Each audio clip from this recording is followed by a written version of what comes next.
Queridos irmãos, graças a Deus, uma satisfação estar com vocês mais uma vez, não é? Eu já estava devendo esse vídeo há um tempo, continuando sempre sobre o nosso assunto do arrebatamento. Às vezes as pessoas ficam um pouquinho apressadas, mas eu peço a vocês que tenham um pouco de paciência, porque eu já tenho um estudo completo em vídeo, né, no YouTube, sobre o livro de Apocalipse, sobre escatologia.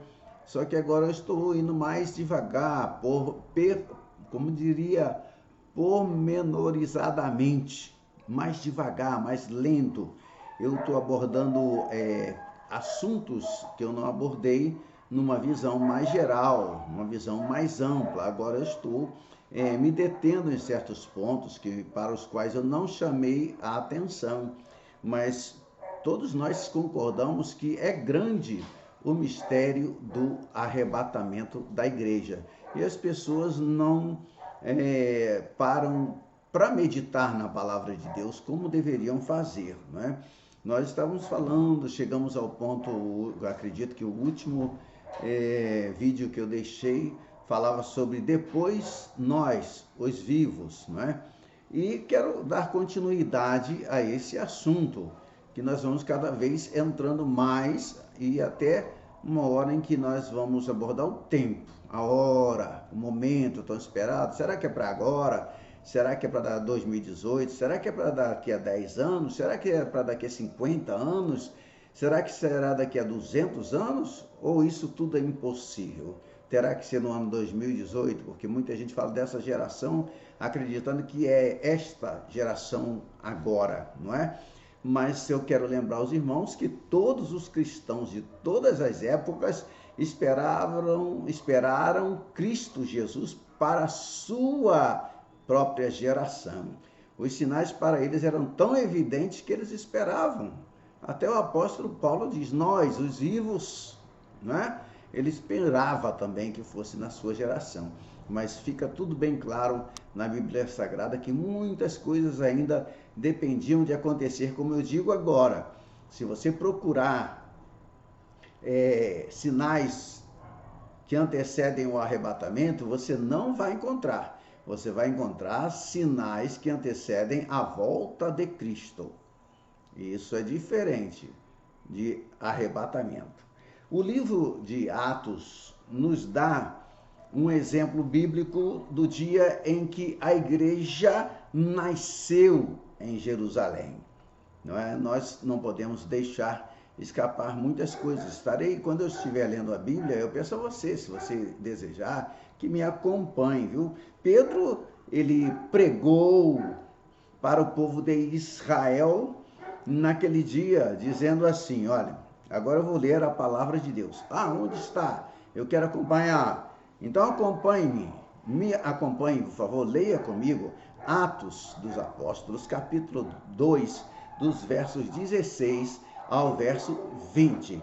Está escrito da seguinte forma: mas o que ocorre é o que foi dito por intermédio do profeta Joel.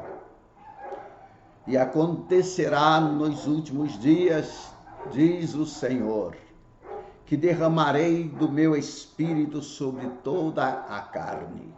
Vossos filhos e vossas filhas profetizarão. Vossos jovens terão visões e sonharão os vossos velhos. Até sobre os meus servos e sobre as minhas servas derramarei do meu espírito. Você está me acompanhando? Acompanhe, pois vou repetir. Até sobre os meus servos e sobre as minhas servas derramarei do meu espírito naqueles dias, e profetizarão. Mostrarei prodígios em cima no céu e sinais embaixo na terra: sangue, fogo e fumaça, e vapor de fumaça. Me perdoe. Agora, repetindo esta última parte para que você frise junto comigo. Preste atenção junto comigo. Mostrarei prodígios em cima no céu e sinais embaixo na terra. Agora, depois da terra, reparei que tem dois pontos, o que significa que esses sinais que eu falarei agora serão na terra: sangue, fogo e vapor de fumaça.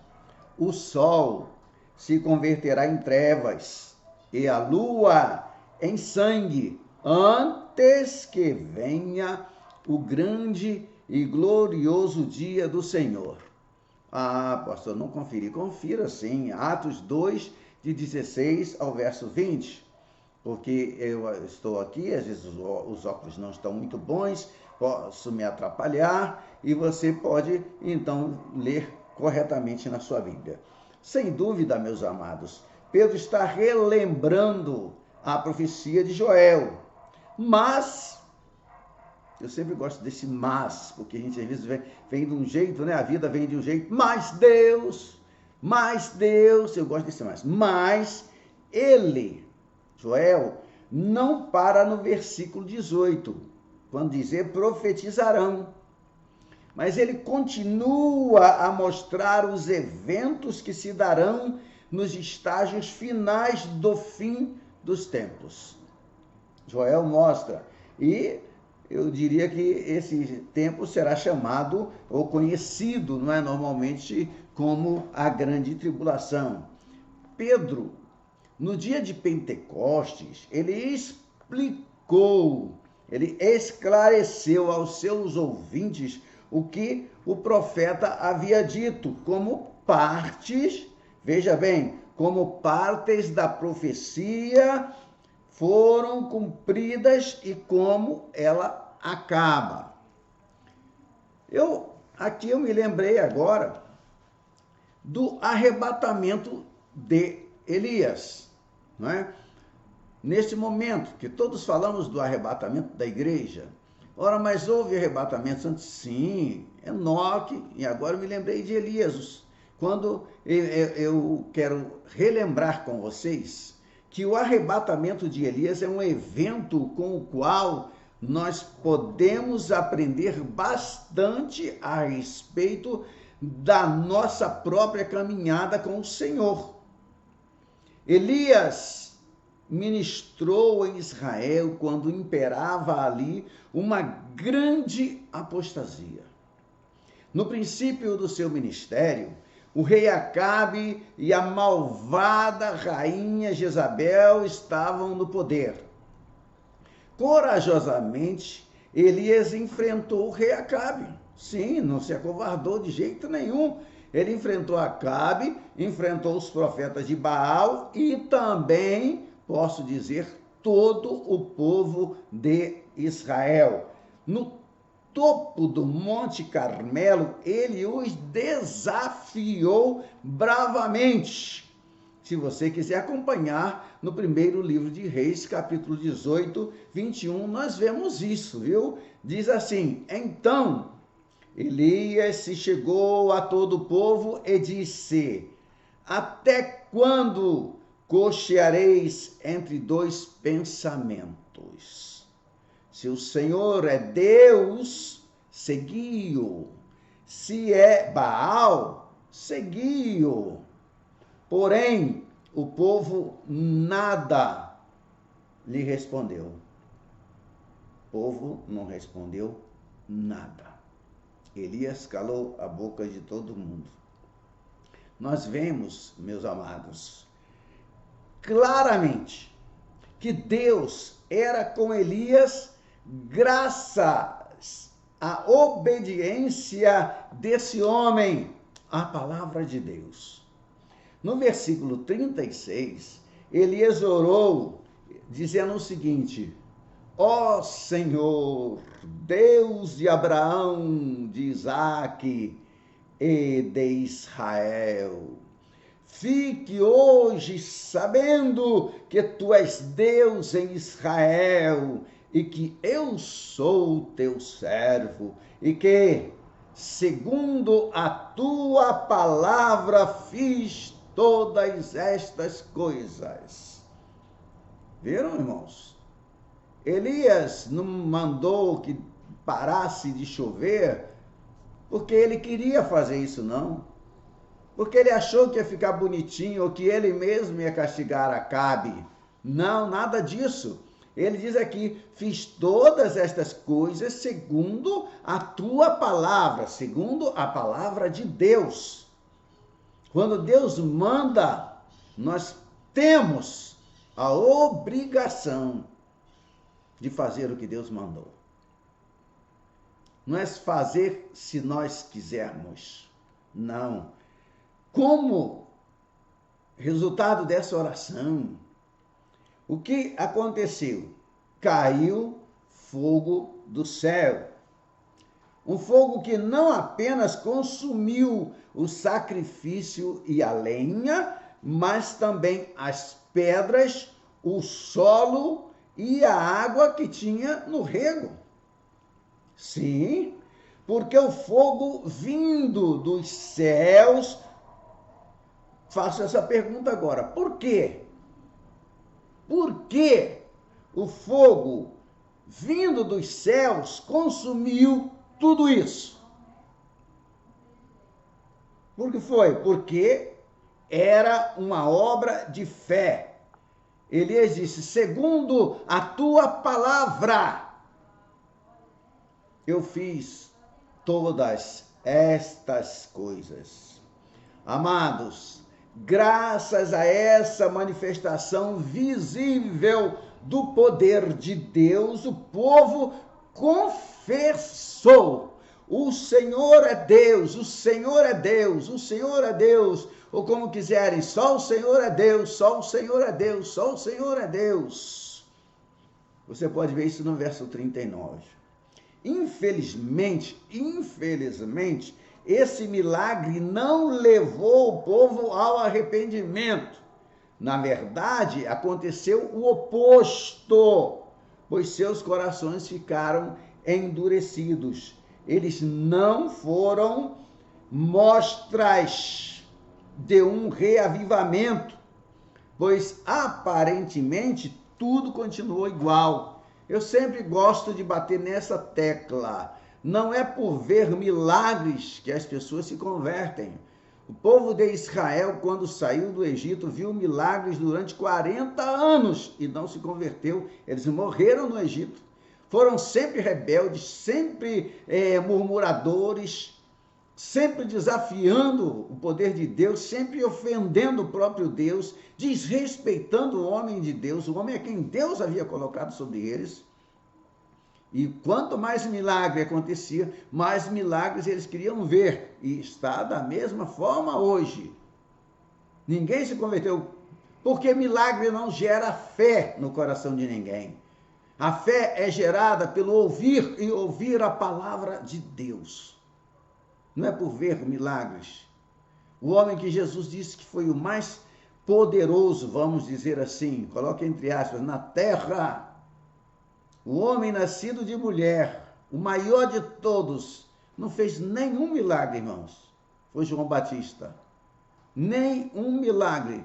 João Batista não abriu o mar vermelho. João Batista não fez botar água da rocha. João Batista não fez parar de chover. João Batista não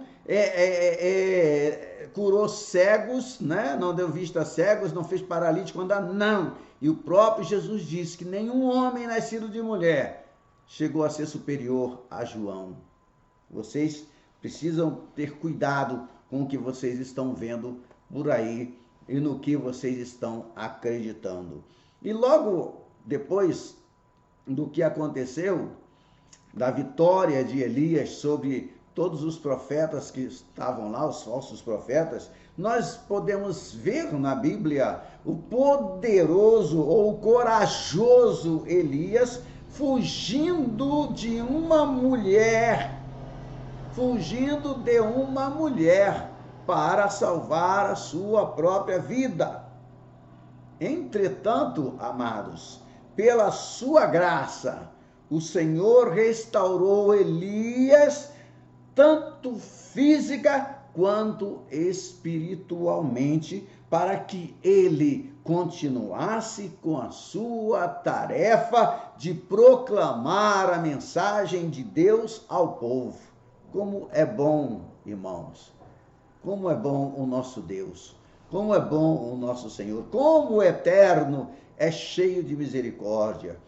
Ele promete e não volta atrás. Ele sempre vai cumprir a sua palavra. O propósito de Deus na sua vida, com certeza, se cumprirá. Você pode prestar atenção. Nada, nem ninguém, nem os anjos do céu, nem os demônios do inferno são capazes de modificar o propósito que Deus tem para contigo. Você pode ter certeza disso, viu, irmãos?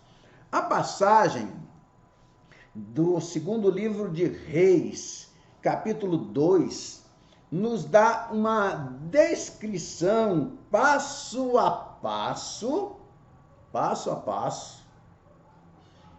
step by step, do arrebatamento de Elias. Primeiro nós lemos o seguinte, veja, disse Elias a Eliseu, fica-te aqui, porque o Senhor me enviou a Betel.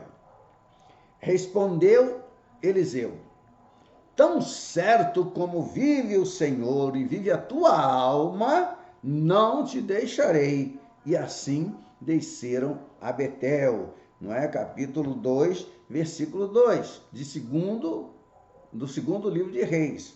Eliseu, o sucessor de Elias, ficou com o profeta, ficou com Elias e foi com ele para Betel.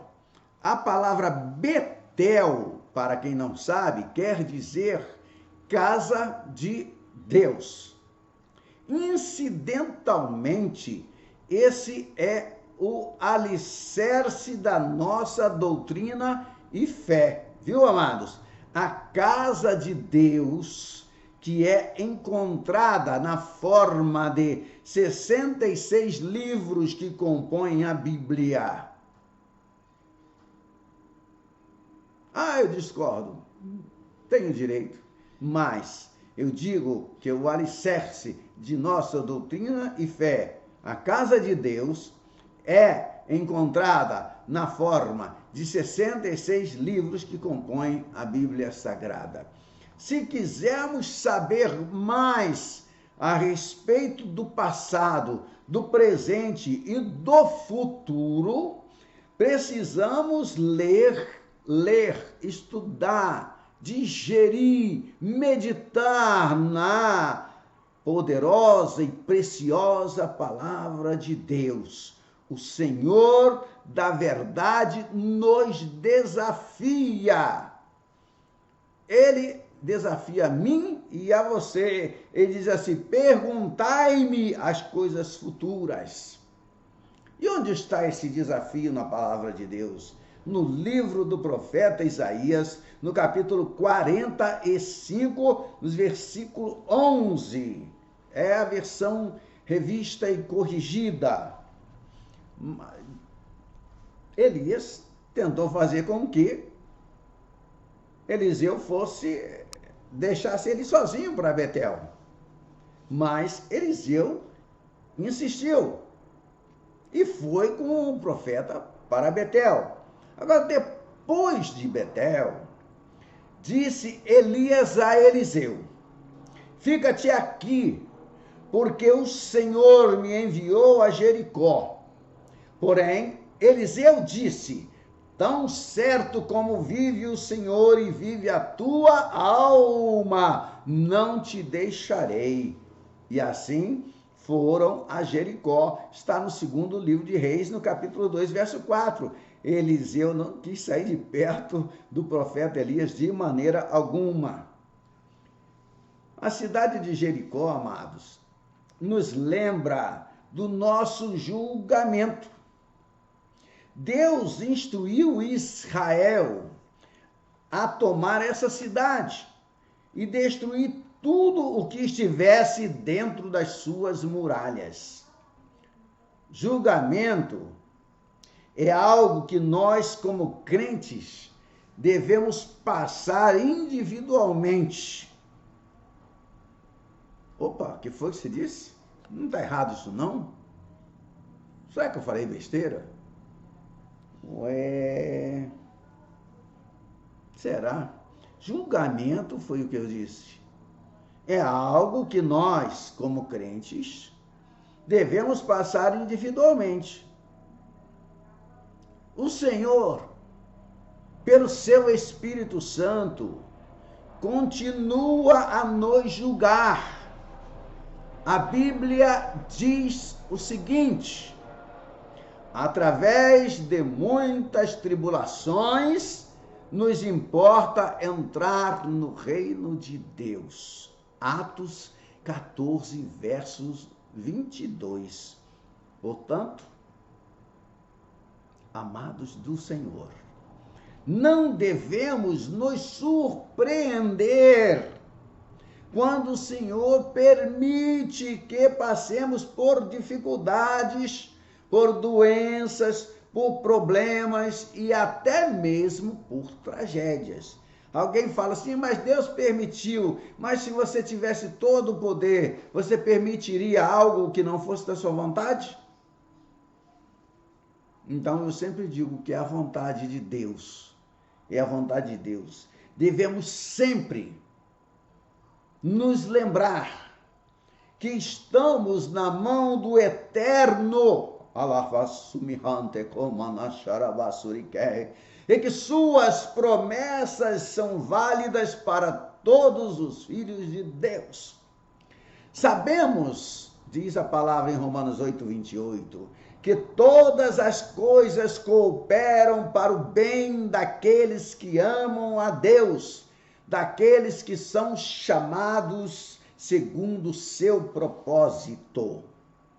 Versículo muito conhecido dos irmãos. Muitos dos amados filhos de Deus estão passando por profundos problemas e conflitos interiores. Ao redor de nós temos muitos. Eles que estão passando por tais problemas, ou nós, por que não dizer assim, já perguntaram muitas vezes, por que eu, Senhor? Eu já perguntei, por que eu, Senhor? Porque eu. Ainda assim, o Senhor permaneceu em silêncio. E apenas quando tudo acabar é que entenderemos que a sua mão foi usada para nos julgar e que ele fez isso por seu grande amor. E como eu sei disso? Porque Hebreus, capítulo 12, verso 6, me diz o seguinte: porque o Senhor corrige a quem ama e açoita a todo filho a quem recebe. Ele não se importa com os filhos dos outros, ele se importa com os seus filhos. Quem são os seus filhos? São aqueles que nasceram da água e do Espírito. São aqueles que nasceram do alto. São aqueles que nasceram da palavra de Deus. São aqueles cujo espírito foi ressuscitado pelo Espírito Santo de Deus. Agora, irmãos, chegamos a um momento aqui do nosso vídeo, do nosso estudo, que o próximo passo na jornada de Elias foi o Jordão. Creio que você conheça bem essa passagem, o Jordão. Disse-lhe, pois, Elias, disse a quem? A Eliseu. O que foi que ele disse a Eliseu? Fica-te aqui, porque o Senhor me enviou ao Jordão. Mas Eliseu respondeu novamente, tão certo como vive o Senhor e vive a tua alma, não te deixarei. E assim, ambos foram juntos. Confira, segundo livro dos Reis, capítulo 2, verso 6. O Jordão também eu disse também, uma figura da morte. Tem um hino da harpa cristã que diz: quando o Jordão passarmos unidos. Veja bem, sim, o Rio Jordão deságua no lago da morte, o mar morto. Quando Elias e Eliseu se aproximaram do Rio Jordão, nós lemos o seguinte: foram 50 homens dos discípulos dos profetas e pararam a certa distância deles, e ambos pararam junto ao Jordão, no versículo 7. É interessante que alguns dos discípulos dos profetas não vieram juntos, apenas ficaram olhando a certa distância. E seguidamente fico tentando entender qual é o significado disso, mas não cheguei a outra conclusão daquela que o doutor Vimalgo costumava dar.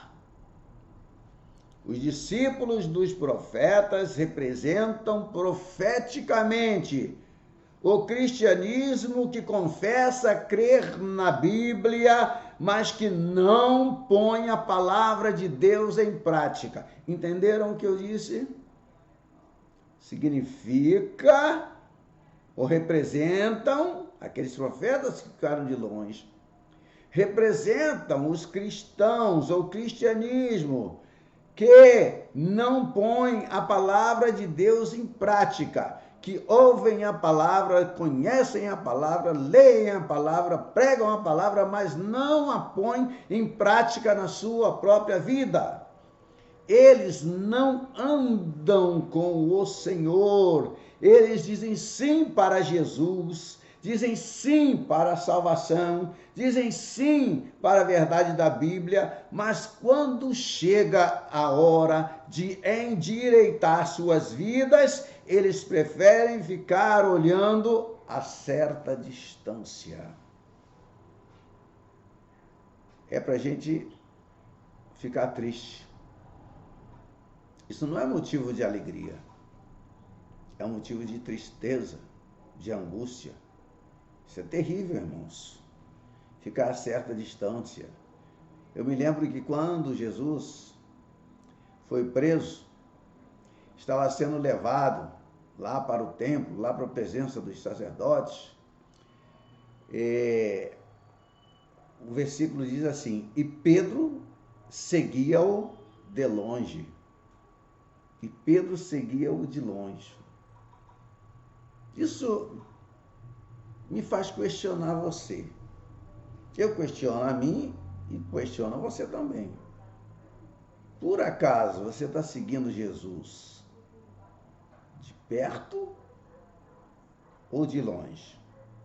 Se for de perto, não é por acaso, é de propósito, mas você não está seguindo Jesus de longe, não? E Pedro seguia-o de longe. Tomara que esse versículo não se aplique à sua vida. Viu? Não fica olhando de longe não, irmãos. Chega mais perto. Jesus deixa. Ele quer que você o siga de pertinho, bem pertinho, como João. A história do arrebatamento se desenrola quando o Rio Jordão é dividido. No verso 8 diz exatamente assim: e passaram ambos em seco. Elias e Eliseu caminhavam lado a lado para o seu destino. Então, veio o momento em que se separaram. A palavra de Deus diz o seguinte, exatamente: eu agora estarei lendo a palavra de Deus para que ninguém ponha palavras na minha boca. Eu estarei lendo a palavra de Deus. Havendo eles passado, Elias disse a Eliseu: pede-me o que queres que eu te faça, antes que seja tomado de ti. Disse Eliseu: peço-te que me toque por herança, porção dobrada do teu espírito. Tornou-lhe Elias: dura coisa pediste. Todavia, se me vires quando for tomado de ti, assim se te fará. Porém, se não me vires, não se fará. É só você conferir nos versículos 9 e 10. Mesmo, amados, que essa não seja uma profecia direta, podemos concluir que é uma profecia indireta, revelando a igreja de Cristo, representada por Elias, e Israel, representado por Eliseu. Ou seja, a igreja de Cristo, representada por Elias, e Israel, representado, não é, por Eliseu. A igreja será levada, mas Israel será deixado para trás. A igreja foi fundada quando o Espírito Santo desceu sobre os discípulos que o aguardavam. A partir daquele dia, o Espírito continuou a encher os vasos vazios dos pecadores arrependidos e continuará a fazer isso até que a plenitude dos gentios tenha chegado. É interessante chamar a atenção de cada um de vocês para o fato de que, apesar de termos já alcançado 2000 anos da história da igreja, não podemos dizer ainda que alcançamos o mundo todo com o Evangelho. Não podemos dizer isso. Se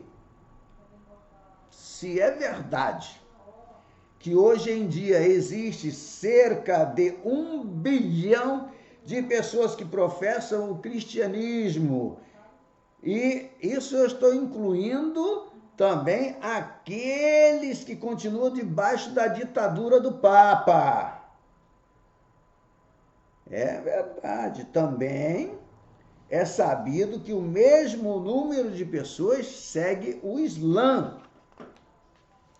A China, irmãos, com cerca de 1,5 bilhão aproximadamente de pessoas, eu disse aproximadamente, não sei exatamente, é predominantemente ateísta, e a maior parte da população da Índia, ou seja, mais de 1 bilhão, é hinduísta. E baseado nestas estatísticas, nós temos de admitir que a igreja mal começou a alcançar esses povos. Devemos nos lembrar que o Senhor é quem edifica a sua igreja. Não sou eu, é Ele. A igreja é dele. E apesar das condições aparentemente adversas, encontramos pessoas que ele tem redimido em todos os lugares do planeta, e não existe nenhum país do mundo onde não haja cristãos. Não existe. E assim sendo, essa porção dupla do espírito de Elias que caiu sobre Eliseu mostra que ainda haverá cumprimento dessa promessa. Sim, eu creio nisso. A palavra de Deus sairá de Jerusalém, e toda a terra será cheia do conhecimento do Senhor. Está profetizado. Toda a terra será cheia do conhecimento do Senhor. Sem dúvida, amados, Israel ainda irá experimentar coisas maravilhosas, coisas sem precedentes na história. e através do povo de Deus, o Senhor cumprirá sua palavra preciosa. Agora, nesse ponto do nosso estudo, nós chegamos finalmente ao arrebatamento de Elias. Diz a palavra: indo eles andando e falando, eis que um carro de fogo com cavalos de fogo os separou um do outro. E Elias subiu ao céu num redemoinho, segundo o livro de Reis, capítulo 2, verso 11. Muitos erradamente espalharam por aí que Elias subiu ao céu num carro de fogo. Mas não é isso que a Bíblia diz, não é isso que o versículo diz. A Bíblia diz que os dois estavam juntos e um carro de fogo com cavalos de fogo separou Elias de Eliseu. E Elias subiu ao céu, ou foi levado ao céu, num redemoinho, não no carro de fogo, mas no redemoinho. No que se refere à igreja e a Israel, isso realmente acontecerá. Mesmo que estejamos unidos organicamente, seremos separados no futuro. Vamos procurar analisar mais de perto essa unidade entre Israel e a igreja. Deixa-me falar um pouquinho aqui sobre a oliveira. Israel, simbolizado pela oliveira, nunca deixará de existir. Contrariando a natureza, os gentios foram enxertados nela, conforme Romanos 11, 24 diz. Quer conferir aí? Confira. Romanos 11, 24. Leia comigo. Pois, se foste cortado da que, por natureza, era oliveira brava, e contra a natureza, enxertado em boa oliveira, quanto mais não serão enxertados na sua própria oliveira aqueles que são ramos naturais. Romanos, repito, 11, verso 24. Dá para a gente aprender alguma coisa, não dá? Israel ficará sozinho quando a igreja for arrebatada. Pela primeira vez na história, eles estarão ameaçados de serem integrados às nações gentias, como nós podemos ver na profecia de Daniel, capítulo 2, versos 43. Diz o seguinte lá, quer acompanhar? Eu convido a você, eu gosto, eu quero, eu faço questão, acompanhe comigo nas escrituras. Daniel, capítulo 2, 43, diz o seguinte: quanto ao que viste do ferro misturado com barro de lodo, misturar-se-ão mediante casamento, mas não se ligarão um ao outro, assim como o ferro não se mistura com o barro.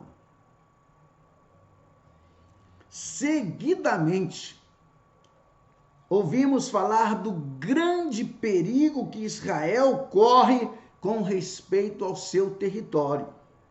É só ligar a televisão e assistir o noticiário, né? Nós ouvimos todo dia. Eles têm de lidar não só com o ódio dos árabes, mas sabe-se também que os judeus sofreram mais perseguições do que qualquer outro povo na história. É de cortar o coração, é de arrancar lágrimas dos nossos olhos, do mais profundo das nossas almas. Entretanto, Essas coisas terríveis não se comparam ao grande perigo que eles terão de enfrentar, ou seja, a mistura do ferro com o barro. Ou seja, a integração dos judeus com os gentios. E a igreja, meus amados, precisa ser separada. Esse chamado para ser um povo separado não se aplica só a Israel, se aplica também à igreja. Nós fomos chamados para sermos um povo separado. Mas o que nós temos visto hoje em dia é um povo bastante integrado no mundanismo. Bastante. Muito mais do que qualquer um de nós gostaria de admitir. Escute, meu irmão, minha irmã, o que diz o apóstolo Pedro. Em sua segunda carta, no capítulo 2, verso 9, ele diz assim: é porque o Senhor sabe livrar da provação os piedosos e reservar sob castigo os injustos para o dia do juízo. A distinção entre Israel e a igreja, porque tem muita gente que diz que a igreja é o novo Israel, aí quebra a cara, ensina errado e atrapalha toda a verdadeira interpretação bíblica. Entendeu? A distinção, tal distinção a que me refiro, está no fato de que Israel tem um chamado como nação, pois deveria estar sobre todas as nações. Onde que eu me apoio para falar tal coisa? Em Deuteronômio 26, verso 19. E também, meus amados, tem ao mesmo tempo, Israel, um chamado espiritual para ser reino de sacerdotes.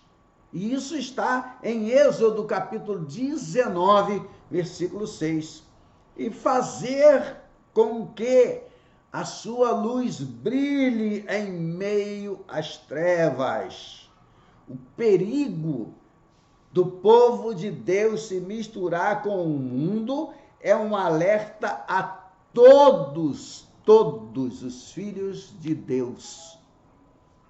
É um alerta a todos os filhos de Deus. E eu temo hoje em dia que esteja cada vez mais difícil distinguir os cristãos verdadeiros dos falsos cristãos. Ambos falam a mesma linguagem. Ambos usam o nome de Jesus. Ambos afirmam crer na Bíblia. Ambos constroem igrejas. Ambos proclamam a mensagem de Deus no rádio. Publicam literatura. Têm ministérios de televisão bem-sucedidos. E, inclusive, chegam a enviar missionários. Ambos fazem tudo o que é possível ser feito, só que um é verdadeiro e o outro é falso. Vocês se lembram das duas casas que Jesus falou? Que uma foi construída na rocha e outra na areia. Uma tinha alicerce na rocha e outra não tinha alicerce. Foi fundada na areia. As duas, se você prestar atenção no que Jesus ensinou, estavam no mesmo local. E uma casa, enquanto ela não tiver sido rebocada, você vai ver se ela tem alicerce ou não. Mas depois que houver sido rebocada, você não vai ver mais o alicerce, que nós cobrimos o alicerce. Nós embolsamos o alicerce. Então, depois de embolsadas as duas casas, ninguém sabia se uma tinha alicerce ou não. Ou se uma das duas não tinha. Mas o que aconteceu? Foi preciso que viesse uma tempestade. A tempestade era muito forte. E o que aconteceu? O que veio acontecer, o que sabemos, é que a tempestade, quando se abateu sobre a que não tinha alicerce, ela desmoronou, ela caiu. A diferença não era na forma nem na aparência das casas, a diferença era que uma estava bem alicerçada e a outra não. As provações vêm para mostrar a diferença entre os falsos e os verdadeiros. As provações vêm para os dois. Não se esqueçam que a tempestade veio, a mesma tempestade para as duas casas. Uma não aguentou e a outra continuou firme na rocha. O apóstolo Paulo enfaticamente nos alerta do falso Jesus que é pregado por um outro espírito, o que se constitui em um outro evangelho. Esse, por sua vez, é divulgado por falsos apóstolos e falsos ministros da injustiça. E o apóstolo Paulo deixou escrito para que eu e você pudéssemos ler na sua segunda carta, no capítulo 11, no versículo 2, o seguinte: porque zelo por vós com zelo de Deus, visto que vos tenho preparado para vos apresentar como virgem para um só esposo, que é Cristo. E então ele explica: mas receio que, assim como a serpente enganou a Eva com a sua astúcia, assim também seja corrompida a vossa mente e se aparte da simplicidade e pureza devidas a Cristo. Continuo lendo a Bíblia agora, na carta de Paulo aos Coríntios.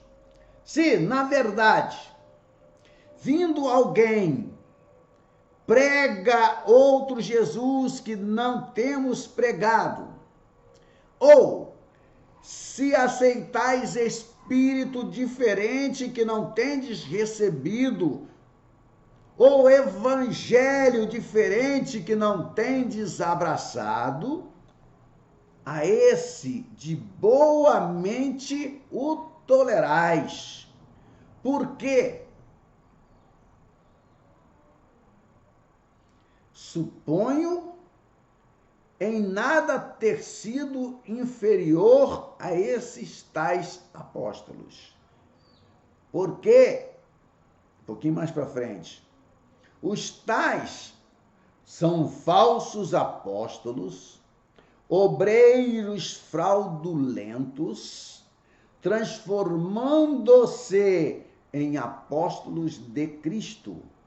E não é de admirar, porque o próprio Satanás se transforma em anjo de luz.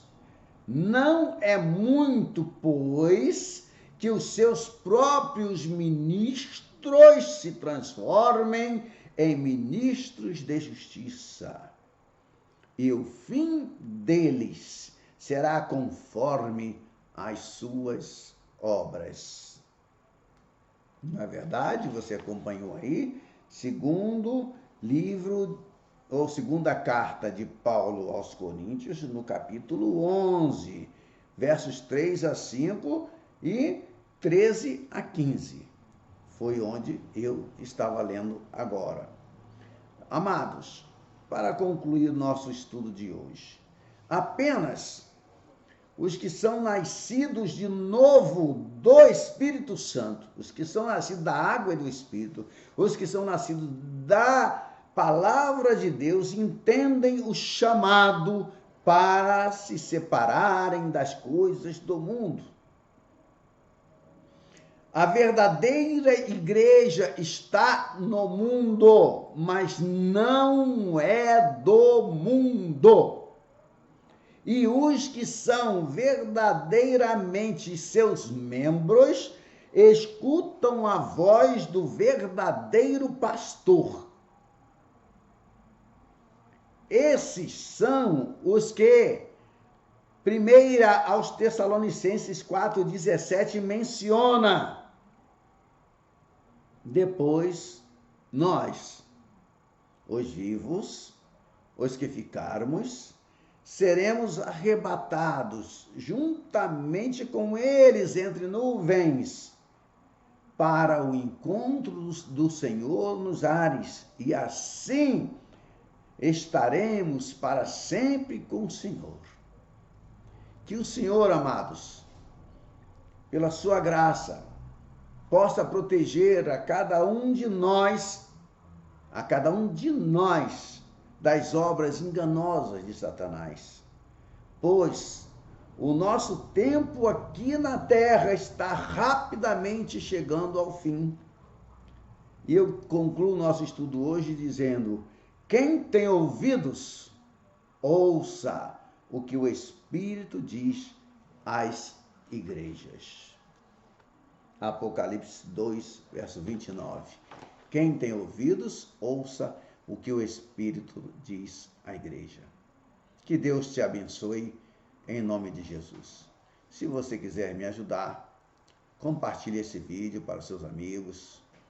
Peça a eles que se inscrevam em nosso canal, nos ajude, dê ali o seu like, que é muito importante para nós. Muito importante para mim que você me ajude a espalhar a palavra de Deus entre aqueles que têm vontade, têm sede, vontade de ouvir, e fome e sede de justiça. Que Deus abençoe a todos, em nome de Jesus. Amém? Até o nosso próximo vídeo.